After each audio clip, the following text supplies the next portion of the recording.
Irmãos, muito boa noite a todos. É uma alegria reencontrá-los depois de um dia de atividades para darmos continuidade ao nosso assunto, o assunto a respeito do qual temos estudado durante esses dias. Irmãos, na primeira palestra dessa noite, eu trabalhei aqui então com vocês com quem é que deve cantar na perspectiva de Calvino, né? E nós vimos que o grande objetivo aí do projeto musical de Calvino foi promover a inclusão do povo de Deus por ocasião do canto congregacional. Nessa segunda palestra da noite eu quero lidar com o que se deve cantar em uma perspectiva calvinista, certo? Então o tema de agora é o canto calvinista como o canto dos salmos. Esse é o assunto da nossa palestra de agora. Quero começar dizendo que é algo que eu disse ontem, de um tempo para cá, tem havido uma espécie de redescoberta da tradição reformada aqui no Brasil, mas apesar desse descobrimento ou dessa redescoberta, existem muitos aspectos dessa tradição que parecem estar quase que completamente desconhecidos. E um desses aspectos é a contribuição reformada para a liturgia, mais especificamente para o canto congregacional, e no meio disso tudo está a questão acerca da qual nós vamos conversar hoje, que é a questão da salmodia. Então, sem dúvidas, a salmodia é uma das questões mais importantes da tradição reformada em termos de contribuição litúrgica, e é uma das maiores contribuições da tradição reformada ao debate litúrgico e à prática litúrgica ao longo da história. Eu não sei se você sabe disso, mas a salmodia é uma das maiores contribuições reformadas à história da liturgia cristã. E existem duas coisas que, na minha opinião, são evidência disso. São a popularidade e a longevidade do Saltério de Genebra. Deixa eu citar aqui um parágrafo grande que está no livro que eu e João escrevemos, no qual, citando alguns autores e combinando algumas informações, que por uma questão de cadência retórica, eu não vou ficar mencionando quais são os autores aqui, nós dizemos o seguinte: em 1561, após o término de sua elaboração, os ministros da cidade organizaram aquele que seria um dos mais ambiciosos projetos de publicação experimentados até então no século XVI. Ao publicador e vendedor de livros Antônio Vincent foi dada a responsabilidade pela organização de uma única edição do Saltério, dividida entre grande número de impressores de algo em torno de 30.000 cópias. Para aquela época, isso é um negócio astronômico. Para a época, essa tiragem era astronômica. Vincent teve que contar com a ajuda de um número de impressores em Lyon, onde havia sido vendedor, e firmou parcerias com impressores em Metz, Poitiers e Saint-Lô, além de Paris, onde ele assinou contrato com 19 importantes impressores e publicadores. O inário teve profunda ressonância, tanto na Igreja Comunitária de Genebra, como entre as congregações embrionárias em volta da França. Ele se tornou a fonte padrão para o canto dos salmos no mundo francófono, e as versões polifônicas compostas por Claude Goudimel, de 1551 a 1564, e por Claude Lejeune, publicadas postumamente em 1601, foram amplamente disseminadas para o uso doméstico. Em 1565, 4 anos depois da sua edição final, 62 reimpressões já haviam sido feitas. E até os dias atuais, este é o único saltério dos tempos da Reforma ainda publicado em sua inteireza e usado em vários países. Esses dados são assustadores, né? Eles são dados assim enormes. Isso mostra a popularidade e a longevidade que o Saltério de Genebra teve, mostrando como essa questão da salmodia e o saltério são contribuições muito significativas da Reforma para a história da liturgia. As perguntas que eu quero responder com vocês nessa noite são algumas, são as seguintes. Primeiro, por que Calvino enfatizou o canto dos salmos?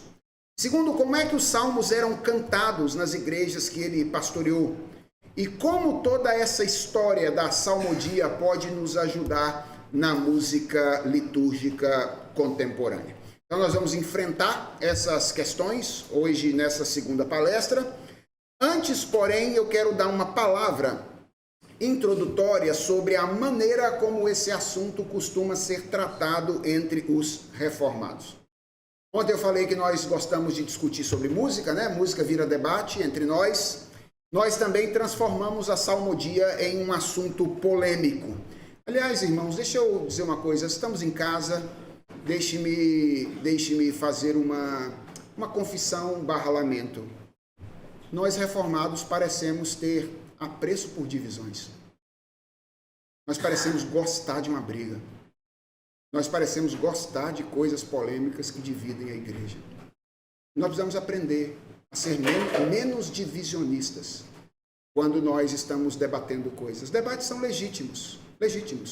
E nós podemos nos enfrentar em debates que sejam ferrenhos, mas nós devemos ter a paz da Igreja de Cristo como algo muito valioso quando nós estamos debatendo e discutindo algumas questões. Então, salmodia é uma questão polêmica no ambiente da igreja. Quem tem apreço pela salmodia geralmente deseja impô-la algumas vezes sob o argumento da sua obrigatoriedade ou sob o argumento da sua exclusividade. E isso faz com que quem já não tem lá muito apreço pela prática tenha menos apreço ainda pela prática da salmodia, a partir dessa maneira mais intransigente com que algumas pessoas acabam lidando com essa questão. E o que eu penso sobre isso é que nós devemos lamentar esse fato. Por quê?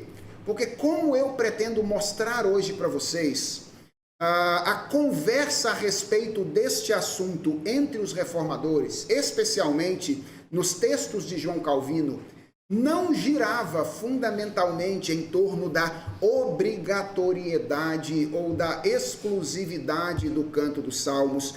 Ele girava muito mais em torno do valor e do benefício de se cantar a palavra do Senhor. Veja, se você tem ideia do que é essa polêmica, eu espero em Deus que você hoje ouça uma abordagem diferente dessa questão, que não enfatiza a natureza polêmica dessas discussões. Se você não tem a mínima ideia do que eu estou falando, então talvez seja melhor assim, porque você vai me ouvir desarmado e aí você vai conseguir refletir e lidar com os meus argumentos sem um ponto de partida já bélico ou receoso, ouvindo com atenção aquilo que eu devo dizer. A tese que eu quero defender com vocês nessa noite é a de que o canto da Escritura, especialmente o canto dos Salmos, ocupou um lugar fundamental no projeto musical de Calvino. Então eu vou repetir, essa é a minha tese. A tese é a de que o canto da Escritura, especialmente o canto do livro dos Salmos, ocupou um lugar fundamental no projeto musical de Calvino. Eu quero começar perguntando o que é a salmodia. Geralmente nós definimos salmodia como o canto dos salmos, de maneira assim bem genérica, né? Salmodia é cantar os salmos. Não está errado, mas também não está certo. Se nós queremos uma definição um pouco mais precisa dentro do pensamento calviniano ou do projeto calviniano. No projeto de Calvino, salmodia é a centralidade dos salmos no canto congregacional através de um tipo particular de composição, que é uma espécie de paráfrase poética que respeita a integralidade do texto. O que é salmodia na tradição calviniana ou no pensamento de Calvino? É a centralidade dos salmos no canto congregacional, através de um tipo específico, particular de composição, que se constitui de uma paráfrase poética que respeita a integralidade do texto bíblico. Deixe-me exemplificar isto com o Salmo 1, na versão da Bíblia de Olivetan, que era a Bíblia usada na época de Calvino e depois no Saltério de Genebra. E vocês vão perceber como esse é o tipo de composição que se constitui na salmodia calvinista. Então, esse é o texto dos primeiros versículos do Salmo 1 na Bíblia de Olivetan, que era a Bíblia que Marot utilizou para metrificar os salmos. Então, a tradução aí é: bem-aventurado é o homem que não caminhou no conselho dos ímpios, e que não se deteve na via dos pecadores, e nem se assentou no banco dos escarnecedores, mas sua afeição está na lei do Senhor, e nela medita dia e noite. Então, se um fiel pegasse a Bíblia de Olivetan, isso é o que ele leria nos primeiros versículos do Salmo 1, na época de Calvino. Aqui nós temos os mesmos versos metrificados no Saltério de Genebra. Quem no conselho dos malignos não permaneceu, quem na trilha dos pecadores não se deteve, quem no assento dos zombadores não tomou lugar, mas noite e dia a lei contempla, a recebe, a lei do eterno e dela é desejoso, certamente este é feliz. Duas coisas que eu quero que vocês percebam aqui nessa comparação. A primeira é que salmodia, especialmente a salmodia calvinista, não é cantar ipsis literis uma tradução da Bíblia. Não é cantar ipsis literis uma tradução da Bíblia. É cantar uma composição na qual existe liberdade poética. No exemplo mencionado aqui, o exemplo do Salmo 1, veja que além de não seguir as palavras exatas que foram usadas por Olivetan lá na tradução, o poeta, ele promove uma clara inversão fraseológica. A frase que abre o salmo, que é a declaração de bem-aventurança, lá no texto bíblico, aqui na poesia, ela fecha essa estrofe do salmo. Então, veja como é que há liberdade na manipulação das frases, das palavras, da tradução, das informações do salmo, por ocasião da salmodia calvinista.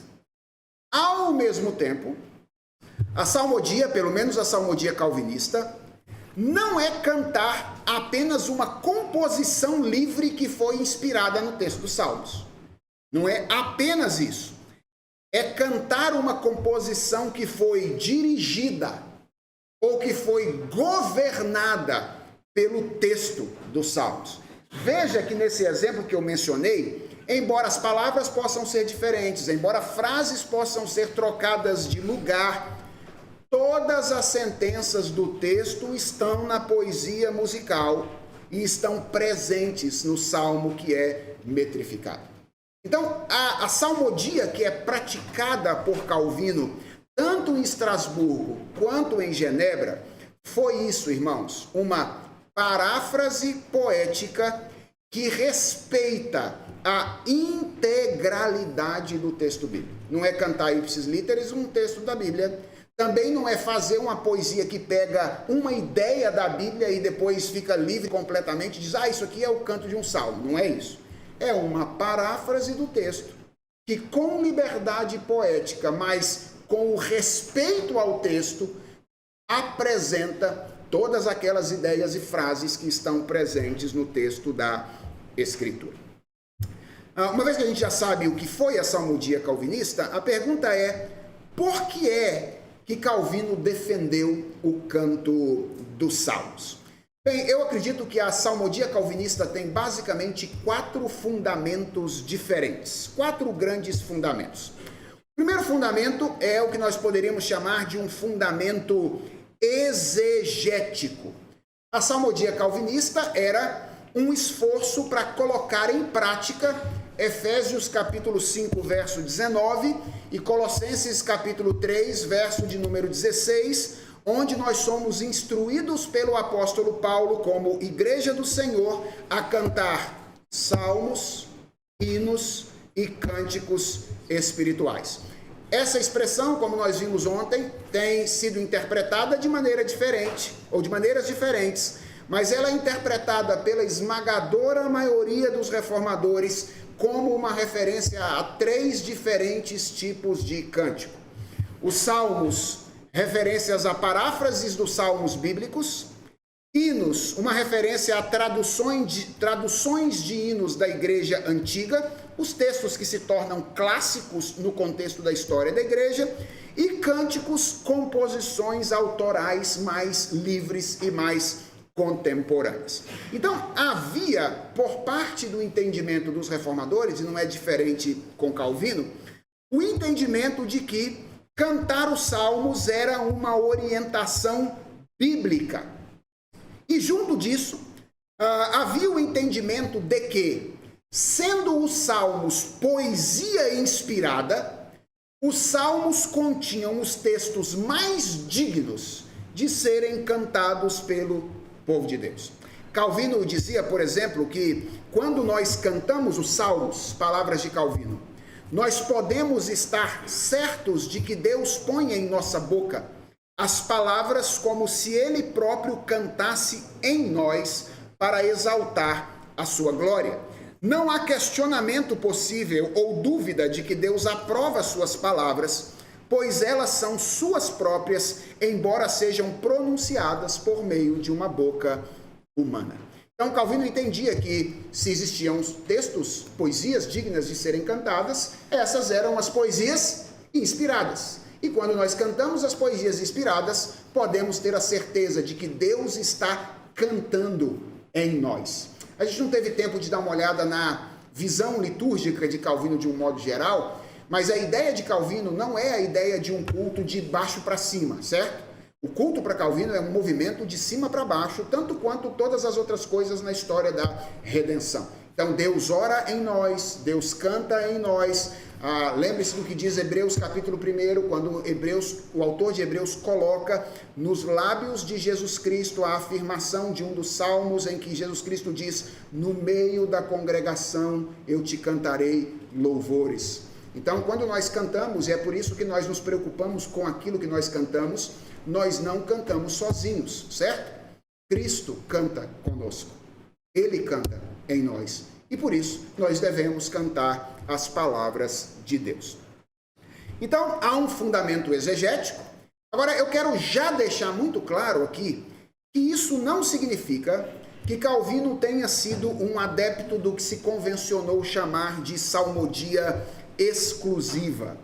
Quando a gente analisa o trabalho musical de Calvino, nós percebemos que ao longo da sua trajetória, os inários produzidos debaixo da orientação de Calvino sempre incluíram outras peças além do texto dos Salmos. Então, quero dar alguns exemplos para vocês, apenas para ilustrar isso que eu estou dizendo. Então, o primeiro exemplo disso é a primeira grande contribuição de Calvino, que é um pequeno inário que ele publicou em 1539, quando ele ainda pastoreava aquela congregação de refugiados na cidade de Estrasburgo. Foi a sua primeira iniciativa musical. Aqui está a capa desse inário.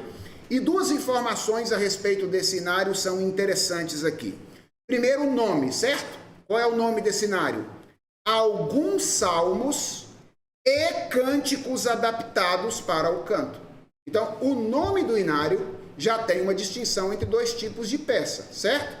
Os salmos e os cânticos adaptados para o canto congregacional. A segunda informação importante é a constituição deste inário.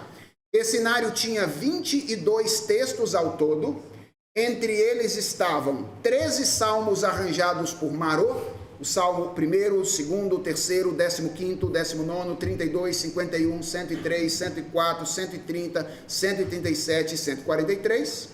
5 salmos arranjados por Calvino, os Salmos 25, 36, 41, 138 e 113. Provavelmente esses salmos que foram metrificados por Calvino levaram em conta melodias extraídas dos primeiros saltérios alemães. Lembra que ele ouviu os salmos cantados em alemão, então traduziu para o francês.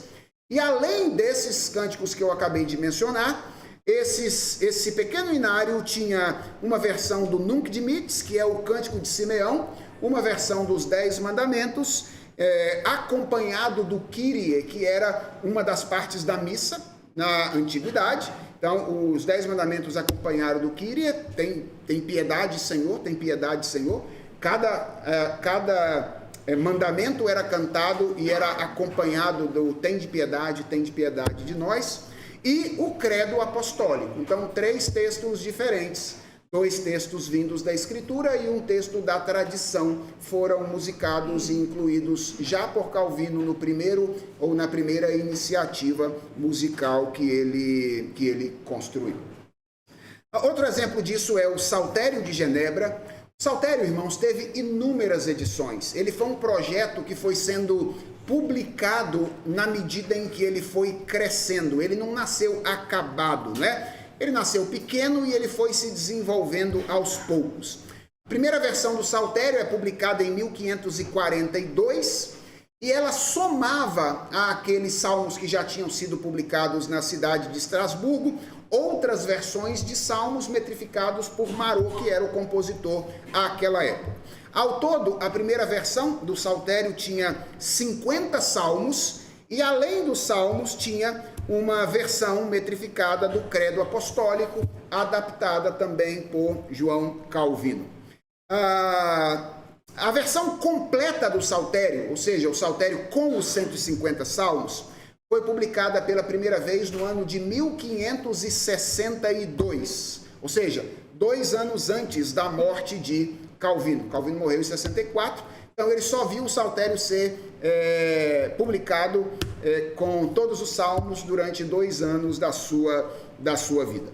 Essa versão já não contava mais com o credo apostólico, ele já não estava mais na versão final, mas ali estavam 2 outros textos, uma versão dos 10 Mandamentos e uma versão do Nunc Dimittis, que é o Cântico de Simeão.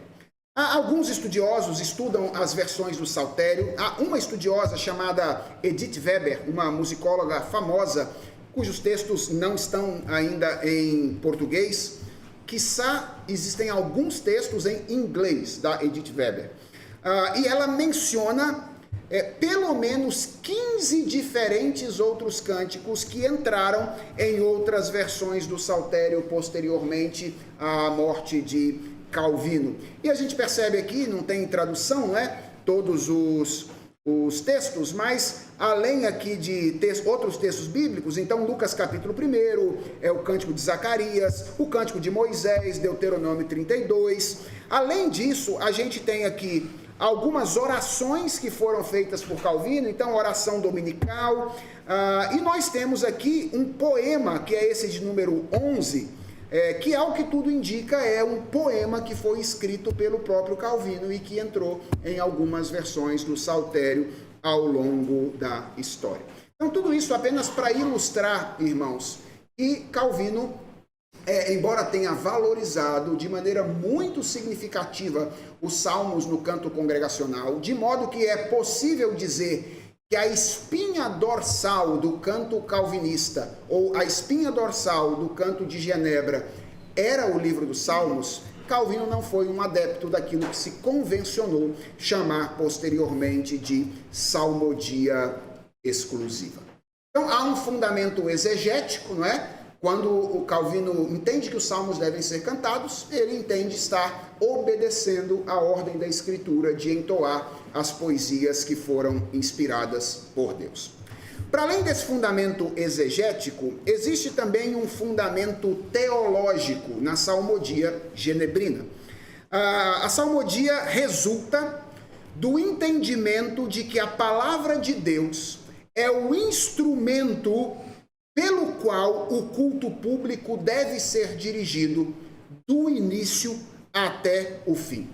A ideia no pensamento de Calvino era que o culto apenas reverberasse a palavra de Deus, ou que o culto ecoasse as palavras de Deus registradas na Escritura.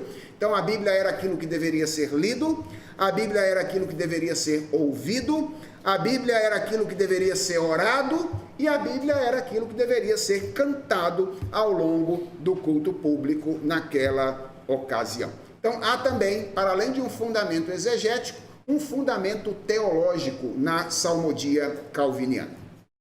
Em terceiro lugar, há um fundamento histórico na salmodia calviniana.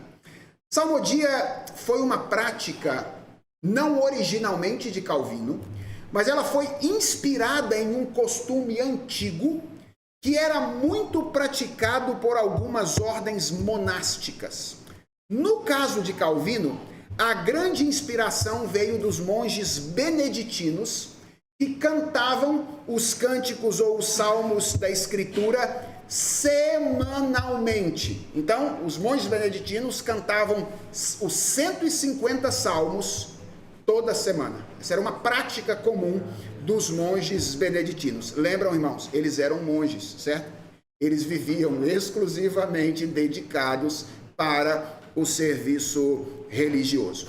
Obviamente, essa prática não pôde ser copiada na cidade de Genebra, porque as pessoas tinham que trabalhar, tinham que viver a sua vida na vida comum, elas não eram monges, mas Calvino usou esse princípio em Genebra e adaptou a prática de modo que, em Genebra, nos cultos, a partir de um tempo havia 2 cultos na cidade de Genebra, um na quarta-feira e um no domingo.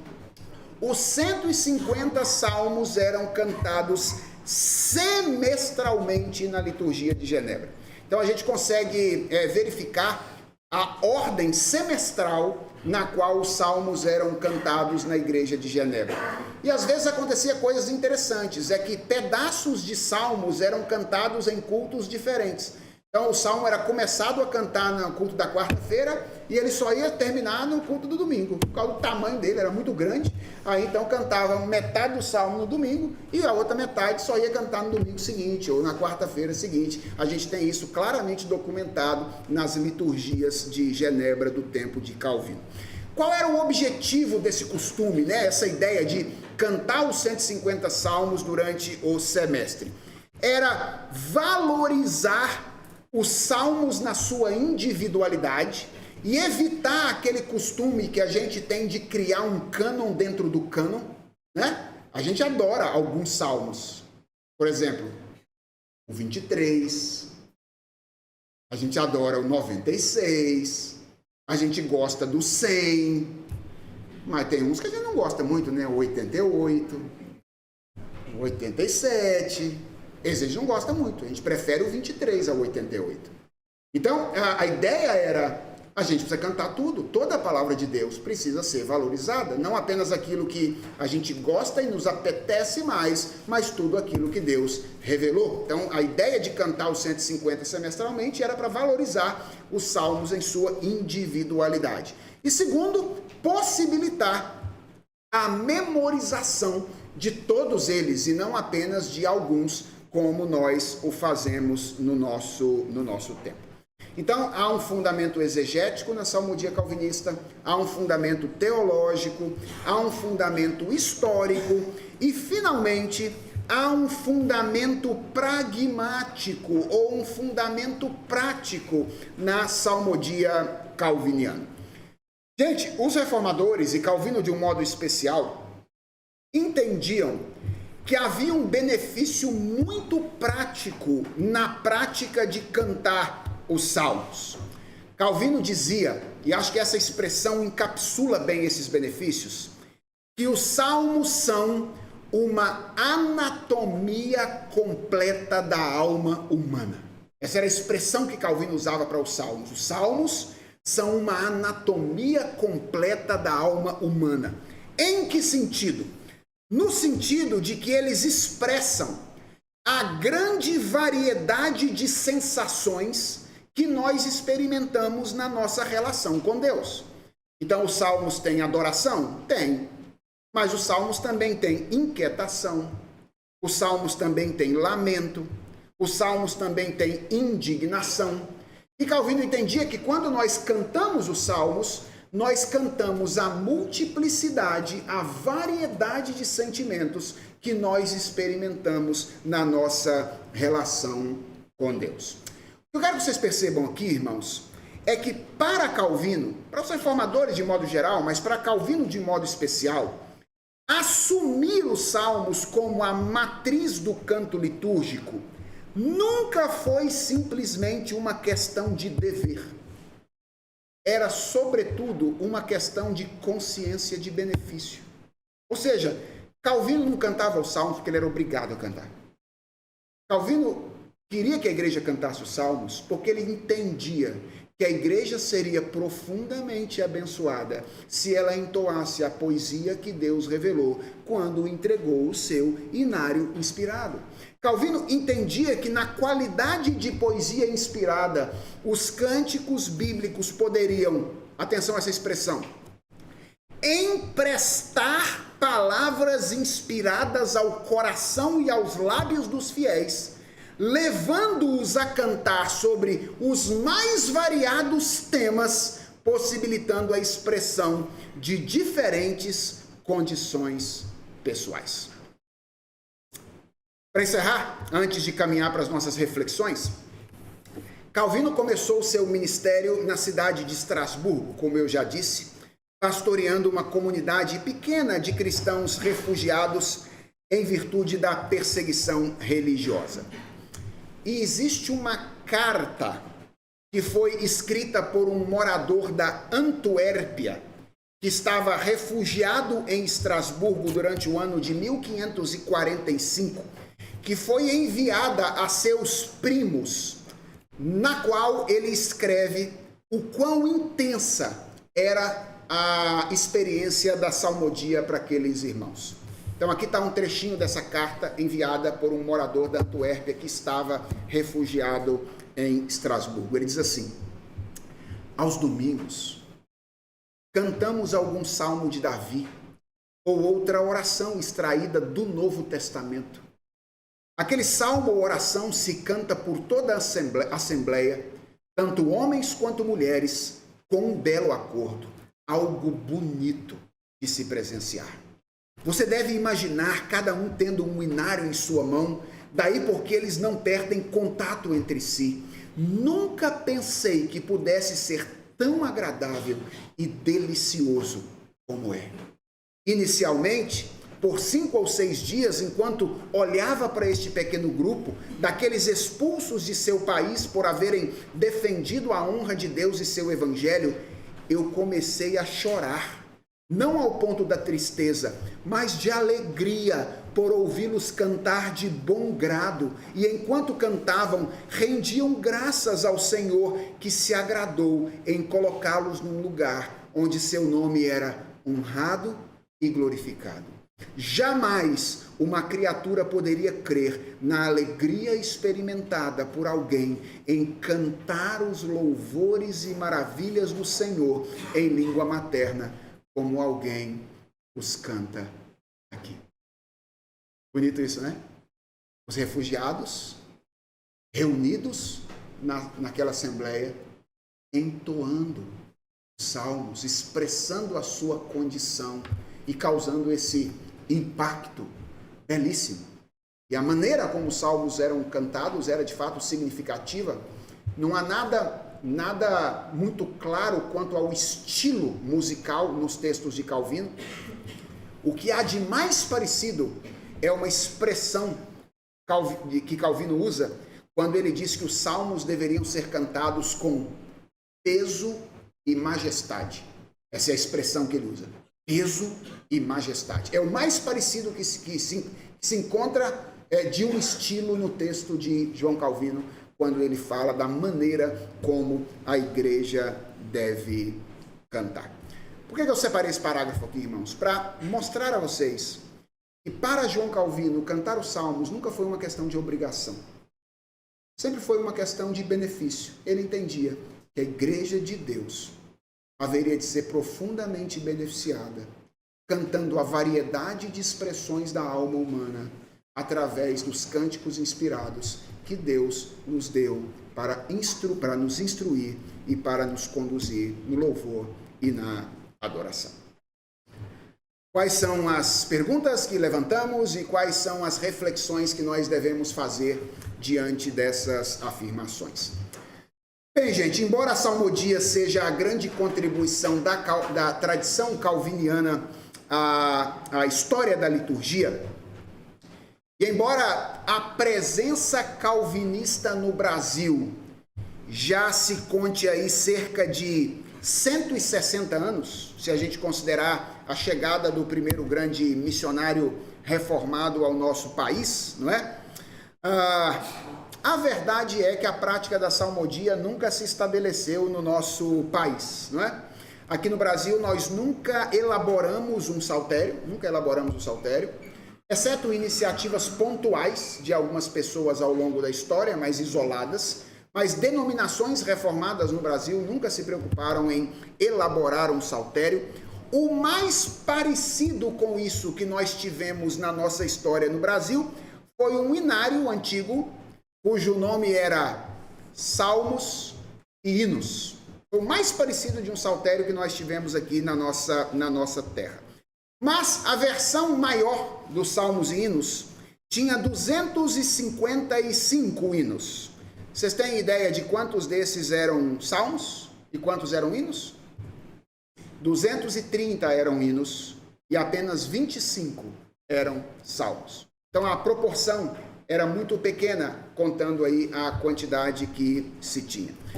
O inário atual da maior denominação reformada no Brasil, que é a nossa denominação, a Igreja Presbiteriana do Brasil, tem um pouco mais de 400 hinos, certo? Porque tem alguns que são meio dobrados ali, né? Então tem o 110, o 110A e etc. Então, mais ou menos 400 hinos. Vocês têm ideia de quantas paráfrases de salmos nós temos no Inário Novo Cântico? Alguma ideia? Se a gente contar aqueles que são parcialmente salmos, nós temos 11 paráfrases de salmos no meio dos 400 hinos que compõem o nosso inário. Vejam, por que eu estou levantando essas afirmações aqui? Ou essas informações aqui? Irmãos, de modo nenhum, o meu objetivo é desmerecer o trabalho de irmãos do passado que fizeram um esforço descomunal para que a igreja brasileira cantasse boas canções. Nós devemos louvar a Deus muito, nós devemos louvar muito a Deus pela vida desses irmãos, pela vida de tanta gente que Deus usou e que ainda hoje Ele usa, que tem se esforçado para que a igreja cante a palavra do Senhor. O meu objetivo ao levantar essas informações é apenas dizer que nós reformados brasileiros parecemos ter promovido uma inversão na ordem em que cânticos bíblicos e cânticos autorais eram cantados na nossa tradição. Vejam, qual é o meu ponto? Os nossos pais reformados, eles cantavam muitas paráfrases da Escritura, eles cantavam alguns textos confessionais e eles cantavam alguns cânticos autorais. Nós cantamos o quê? Nós cantamos majoritariamente cânticos autorais, pouco ou nenhum texto confessional, pouca ou nenhuma paráfrase da Escritura. Em outras palavras, o que isso significa? Que nós cantamos mais a nossa hermenêutica da Escritura do que a Escritura propriamente dita. Certo? Nós cantamos mais a nossa interpretação do texto bíblico do que nós cantamos o texto bíblico propriamente. E isso tem um efeito colateral. Querem ver? Tragam à memória rapidamente um cântico congregacional cujo tema seja a luta humana contra o sentimento de ausência divina em meio de circunstâncias adversas. Rápido, traga à memória um cântico cujo tema seja esse sentimento de ausência divina no meio de uma circunstância adversa. Talvez você consiga se lembrar de um ou dois, certo? Talvez você consiga. Conseguiu se lembrar de algum? Então, tente se lembrar agora de um cântico que descreve a luta humana contra a inveja que nós sentimos dos ímpios em virtude da aparente prosperidade deles. Tente encontrar um cântico. Agora, deixa eu fazer uma pergunta para você. essas coisas não fazem parte da sua relação com Deus? Sentir que Deus está longe de você em alguns momentos da vida? Sentir inveja dos outros porque os outros parecem ir bem e você só se lasca? Isso não faz parte da sua relação com Deus? Não é parte da sua vida esse negócio? Traga então à sua memória cânticos que falem da sua experiência de ira ou da sua experiência com a ira de Deus. Traga à sua memória um cântico que fale sobre isso, sobre a ira de Deus. O tema é a ira de Deus manifesta sobre a ira temporária de Deus, a justiça de Deus temporária de Deus manifesta sobre você. Irmãos, todas essas coisas fazem parte da nossa experiência com Deus. E tudo isso é mapeado pela Escritura Sagrada. Mas veja bem, é bem provável que você tenha tido muita dificuldade para se lembrar de um cântico cujos temas são esses. Por que isso acontece, gente? Ora, porque há uma inclinação monotemática no canto congregacional contemporâneo. Há uma inclinação monotemática. E isso é triste. Sabe por que isso é triste? Porque muito de técnica musical foi aprendido de Calvino até os dias de hoje. Muitos estilos e variações musicais surgiram de lá para cá, resultante em uma riqueza enorme promovida pela graça comum de Deus. Mas toda essa variedade é usada para explorar apenas um tema, ou dois temas gêmeos, que são louvor e adoração. A gente só canta isso hoje em dia, louvor e adoração, que embora sejam temas importantes, eles não exaurem a totalidade da nossa relação com Deus. O que eu estou querendo dizer, irmãos? Que tem música demais para tema de menos no nosso país. É música demais para tema de menos. E nós precisamos, de alguma forma, enfrentar esse problema. E a pergunta é, como é que a gente enfrenta isso, né? Eu creio que um bom caminho para a nossa geração é buscar um maior equilíbrio entre os cânticos autorais e os cânticos bíblicos na liturgia. Eu não creio, irmãos, que nós devemos deixar de cantar cânticos autorais. Pelo contrário, eu acredito que nós devemos continuar cantando as boas canções que os nossos irmãos têm composto para a edificação da igreja. Mas nós devemos fazer isso sem deixar de cantar do modo mais próximo possível do texto a palavra do Senhor. Então nós já daremos um passo, ou já teremos dado um bom passo, se nós buscarmos um maior equilíbrio entre o canto da nossa hermenêutica da Escritura e o canto da própria Escritura. E posso dizer uma coisa a vocês? A gente não precisa começar do zero, como Calvino não começou do zero.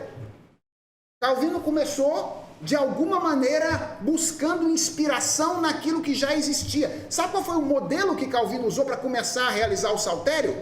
Catalogação do que já existia.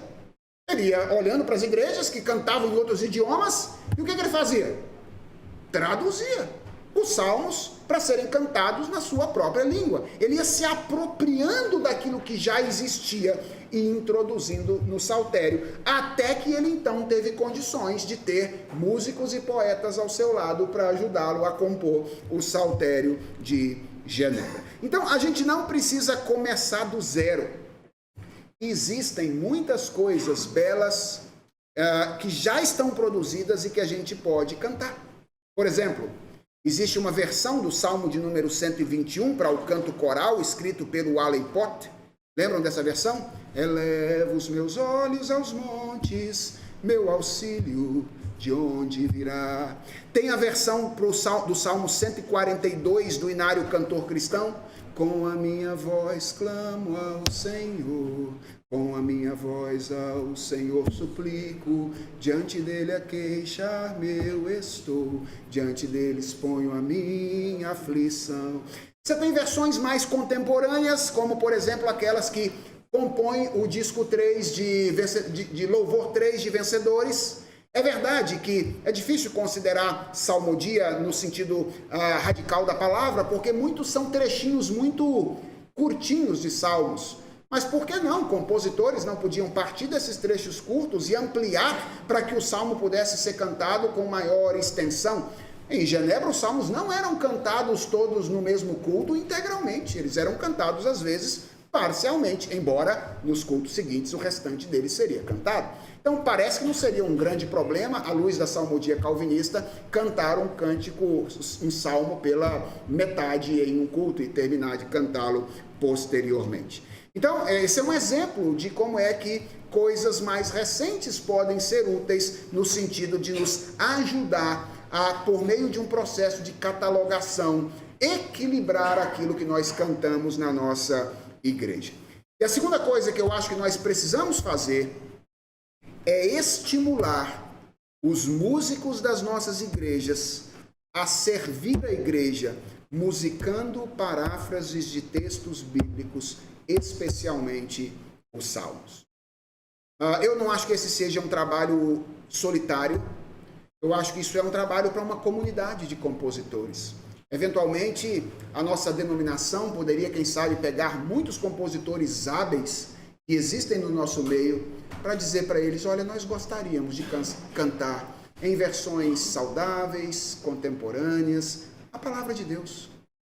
Portanto, trabalhem juntos, sirvam a comunidade de fé de vocês, coloquem música em paráfrases da Escritura, para que a gente possa cantar não apenas a nossa hermenêutica bíblica, mas também o texto da palavra do Senhor. Eu termino falando um pouquinho daquilo que temos feito lá na nossa igreja. Hoje nós temos um projeto musical lá na nossa igreja. Nós temos a facilidade de termos sermões em série, o que facilita bastante o nosso trabalho. Também temos a facilidade de termos os textos que serão pregados escolhidos com 1 ano de antecedência.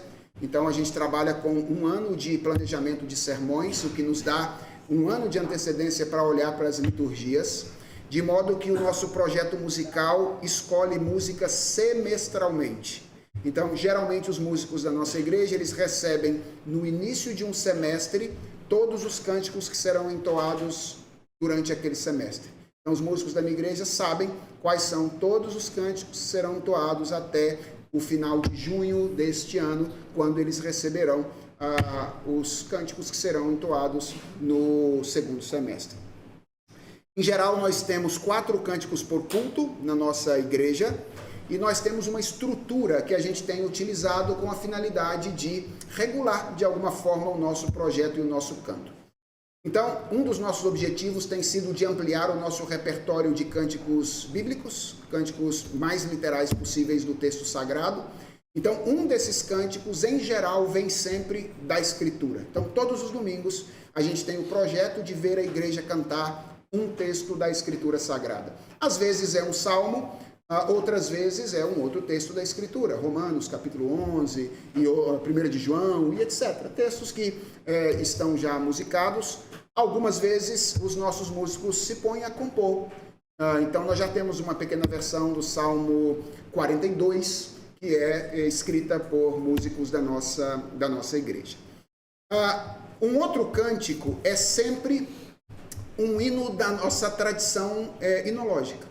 Então, um hino do nosso inário. Porque nós temos uma história, certo? Nós temos uma história. E nós não queremos ser revolucionários. Não queremos abandonar a nossa história. Nós temos uma história musical, valorizamos a nossa história musical. Então, um dos cânticos é sempre um hino que é entoado pela nossa igreja. O terceiro cântico é sempre o que eu chamo de um cântico contemporâneo de estrutura hímnica. O que é isso? São cânticos que foram compostos agora, mas que têm uma estrutura de refrão e estrofe, e que eu acredito se tornarão os hinos do futuro, certo? Então, por que a gente tem preferência por esses? Porque a gente não quer cantar uma letra que seja superficial, 4 linhas e etc. Nós queremos cantar boa teologia. E para cantar boa teologia, nós precisamos de maior espaço para a letra, certo? Então, nós priorizamos ampliar também o repertório de cânticos contemporâneos de estrutura hímnica. Encontramos muito disso através de traduções, não é? Do pessoal do Sovereign Grace, dos Guedes e etc. Então a gente tem traduzido muita coisa que tem sido produzido no exterior e também composto algumas coisas algumas vezes. E no final, e o quarto e último cântico é sempre um cântico que eu, em geral, por falta de uma palavra melhor, eu não tenho uma palavra melhor para isso, chamo de cântico mais afetivo.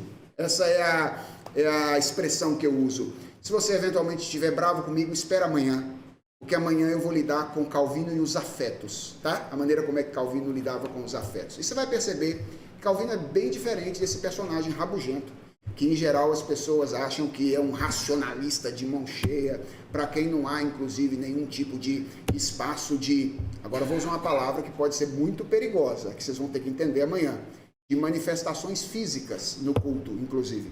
Calvino defendeu duas manifestações físicas bem claras durante o cântico.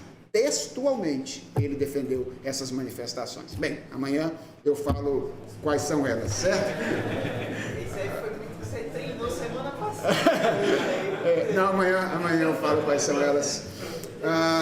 Mas é um cântico que eu chamo, por falta de uma expressão, de uma palavra melhor, de um cântico afetivo daquele dia. Então, é a maneira como nós temos organizado na tentativa de equilibrar um pouco o canto congregacional do nosso povo nos nossos dias.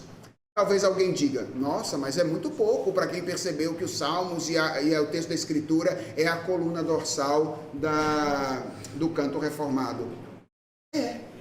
Talvez seja, mas são primeiros passos que a gente dá em direção a um resgate de algo que está perdido há muito tempo na nossa tradição, né?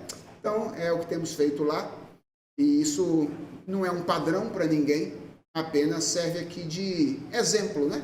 Como Calvino tem servido para nós de exemplo, serve de um parâmetro para a gente pensar o que a gente pode fazer e como eu compreendo e vejo essa questão.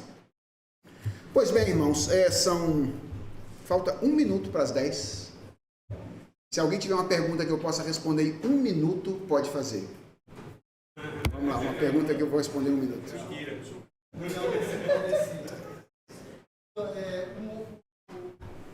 A música ela tem um momento específico. Ela pode ser.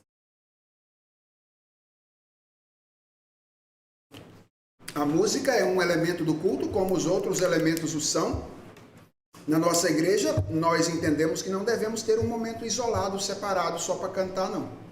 A música é um elemento do culto, geralmente entra regida por um texto da Escritura e, em geral, é uma resposta nossa àquilo que Deus diz. Na minha concepção, o culto, a nossa participação no culto é sempre uma participação responsiva. Deus faz e a gente responde. É por isso que, em geral, nossos cultos começam com leitura da Bíblia, porque quem fala primeiro é Deus. E aí depois a gente fala a partir daquilo que ele fala, o que ele diz. Eu não estou dizendo com isso que seja pecado começar culto com oração ou com hino. Estou dizendo que esteticamente, simbolicamente, parece fazer sentido essa ideia do texto bíblico abrir o culto e abrir a liturgia. Às vezes eu uso lá na igreja uma música no começo, sobretudo quando eu quero emoldurar o tema do culto. Então, quando eu quero construir uma moldura para que a igreja saiba, por exemplo, o culto vai versar sobre justificação, certo? Então, eu vou pregar sobre justificação. Aí, às vezes, eu coloco no começo convite do Stênio. Vem ouvir do amor que Deus Pai provou, porque sendo nós ainda pecadores, o sangue de Jesus manchou a cruz. Então, isso emoldura o culto para que as pessoas saibam, opa, hoje o tema do culto é esse. Mas, em geral, é a leitura da Bíblia e, então, um cântico que responde aquilo que Deus disse. Em geral, é isso. Sim. Boa, Demis. Boa noite. É indiscutível que a influência de João Calvino, como reformador, tem sobre nós, presbiterianos. Sim. Mas presbiterianos e também pastores onde a influência daquilo que nós temos e pensamos, seja em termos de teologia do culto, ou eclesiologia, advém daquilo que nós chamamos de símbolos ou documentos de Westminster. E parece que, quando nós nos aproximamos dele, uma posição com relação ao canto dos salmos é destacada em detrimento de hinos e cantos de autonomias pessoais, né? Que foi o que o senhor. Como lidar com essa situação, uma vez que, quando nós formos ordenados, teremos que jurar convencionalidade integral a esses documentos que, por sua vez, acabam defendendo a sua salmodia como uma questão área, né? Não entendi. Quem fez algum comentário aqui? Não, né? Ok. É bom lembrar que os nossos documentos litúrgicos, o nosso documento litúrgico não é o Diretório de Westminster, né? A nossa denominação não recebeu o Diretório de Westminster como um documento confessional. Não, eu me refiro à confissão e aos catecismos. Ok. Aí nós precisamos tentar entender o uso que a confissão e os catecismos fazem da palavra salmos. E eu creio que, se você já estudou esse assunto, você sabe que esse assunto não é um assunto unívoco entre os estudiosos. Então, há estudiosos que entendem que a referência a salmos lá é uma referência aos salmos bíblicos, e há outros estudiosos que entendem que é uma referência a cânticos de um modo geral. E esses, inclusive, têm bons argumentos de que há grafias diferentes em letras maiúsculas e minúsculas no período da Reforma e nos documentos confessionais. Então, veja, o meu ponto é que não me parece que essa seja uma questão de fácil interpretação nos nossos símbolos de fé. Esse é um ponto que eu acho no qual nós podemos discordar na maneira como nós interpretamos o nosso documento confessional. Nem tudo é tão claro quanto nós gostaríamos que fosse. Então eu acho que é legítimo, é possível alguém ser um pastor presbiteriano, subscrever os símbolos de fé de Westminster, entender como um reformado que os salmos e o texto da Escritura devem ser a coluna dorsal do culto público e do canto congregacional, ao mesmo tempo em que ele admite a possibilidade de cânticos autorais. Eu creio que isso não é um contrassenso, e não creio que isso é um ato de hipocrisia. Eu acho que é um ato legítimo de alguém que está interpretando de uma maneira diferente de uma outra pessoa um texto confessional. É a minha posição a respeito deste assunto. Sim?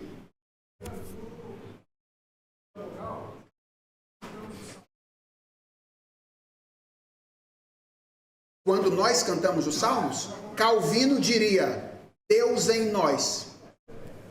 Deus em nós. Essa é a expressão que ele usa lá. Ou nós, as palavras de Deus. Também é possível, né?